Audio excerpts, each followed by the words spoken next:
Shinsuke Nakamura's US title reign began 5 months ago at Extreme Rules when he defeated the incumbent Jeff Hardy in a matter of seconds after low blowing him. What could have been a great match between the two of the best wrestlers in the company was a non-entity of a match, but everyone was fine with it because Nakamura had finally won a singles championship on the main roster, after unsuccessfully chasing the WWE title for the first few months of the year. The 2018 Royal Rumble winner, however, has had a dreadful reign up until now and will face Rusev in a crown jewel rematch for the title at the upcoming TLC pay-per-view. This is Wrestling Hub, and we will be discussing how WWE have botched Shinsuke Nakamura's US title run. Nakamura is a tremendous performer, and that is one thing that he has proven ever since he started wrestling. His work in New Japan and NXT is amazing, and even portions of his main roster run have been heralded as very good. His win at the Royal Rumble almost a year ago promised to catapult the Japanese star into the top tier of WWE. He had just eliminated Roman Reigns and John Cena and was about to face AJ Styles in a tremendous Wrestle Kingdom 10 rematch. He turned heel and did fairly well in his feud with Styles despite the losses he suffered. His US title win excited everyone, as we would probably see a strong Nakamura lord over the SmackDown mid-card and possibly push for the main event again. It was the perfect way to rebuild Nakamura after his loss to AJ Styles. That is where it all started going downhill.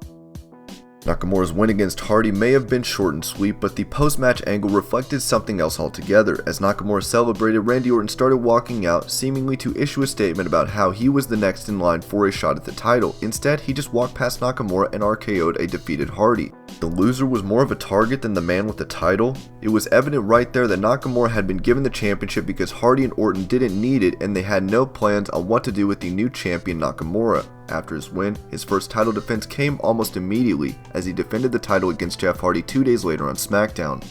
It was a serviceable match, but saw it end in DQ after Randy Orton got involved and proceeded to give the most vicious beatdown in SmackDown history. No one remembers the match with the champion, but everyone would remember the beatdown Hardy suffered at the hands of Orton. Nakamura was already a non-entity in this feud between Hardy and Orton and was a champion without direction. However, that doesn't mean there wasn't a spark of hope in this.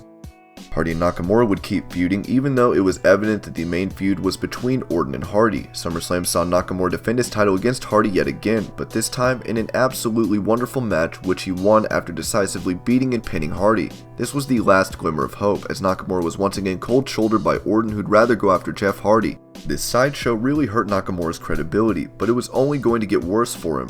For the next few months, Nakamura flew around SmackDown without any aim. He was put in matches against the likes of R-Truth. R-Truth was wrestling the US champion, even though WWE could have booked the likes of Andrade Almas or even Eric Young to face him.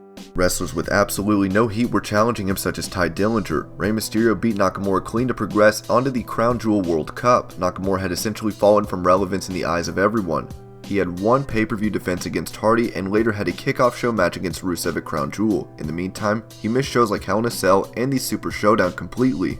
Nakamura's reign has been fraught with complete disregard by the creative team. They haven't had anything interesting to pitch the man, thus adding him into meaningless filler feuds. It felt like the title had gone back to its pre-2015 days when no one would do anything with the title and it was just on someone in the mid-card that people didn't care about. Wrestlers such as Sheamus and Dean Ambrose were champions that weren't given any creative angles to use the title, and it feels like Nakamura has been served the same neglect that many champions before him have faced. While the US title exists on SmackDown, it is relegated behind the feuds of people like Hardy, Joe, The Miz, McMahon, and so many more. All entities that do not need to be in a higher position on the card ahead of a title as prestigious as the US Championship. Nakamura is in a feud against Rusev, a man he has already defended the title against twice, and it looks like it'll be a feature of the TLC kickoff show, as WWE hasn't given it any heat or momentum.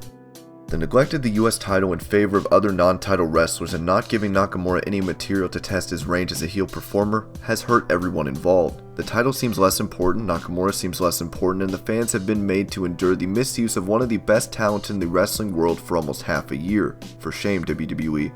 What do you think? Do you agree with us when we say that WWE have ruined Nakamura's title reign by neglecting him? Who would you like Nakamura to face going into WrestleMania season? Leave your suggestions in the comments below.